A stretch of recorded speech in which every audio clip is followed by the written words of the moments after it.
Inaasahan ng Magnolia ang ika-994 na panalo, para malampasan ang Alaska sa PBA all-time list. Layunin ng Magnolia Hotshots na maputol ang pagkakatabla nito, sa wala ng prangkisa ng Alaska, para sa ikatlong pwesto sa all-time na panalo ng PBA, sa pagharap nito sa Blackwater ngayon Biyernes. Kasalukuyang may 993 panalo ang magkabilang koponan, kasunod lamang ang San Miguel at Ginebra. Nabigo ang Hotshots na masigurado ang milestone matapos ang pagkatalo, at ipinagpaliban ang laro dahil sa bagyo. Ang panalo ay magpapalapit sa Magnolia sa pagsali sa mga koponan ng SMC, na umabot na sa 1,000 panalo sa liga. Target ng Magnolia ang solo third sa all-time PBA victories. Muling susubok ang Magnolia sa pagsira nito sa wala ng prangkisa ng Alaska, para sa ikatlo sa all-time na listahan ng mga tagumpay, sa pakikipaglaban nito sa Blackwater sa Philippine Cup sa Smart Araneta Coliseum.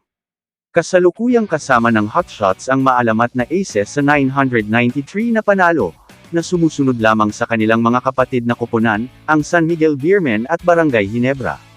Nagkulang ang kanilang mga unang pagkakataon noong nakaraang Biyernes, nang masipsip ng Magnolia pagkatalo sa San Miguel sa Inner Center Montalban sa Rodriguez Rizal. Ang Hotshots' next chance ay dapat last Sunday laban sa TNT, pero na-postpone ito dahil sa Super Typhoon Uwan. Ibinenta ng Alaska ang prangkisa nito sa Converge noong 2022, pagkatapos ng 36 na taon sa liga, na na-highlight ng 14 na kampyonato, kabilang ang isang bihirang Grand Slam noong 1996, ang Magnolia ay nasa liga mula noong 1998, dala ang pamilyar na banner ng Pure Foods.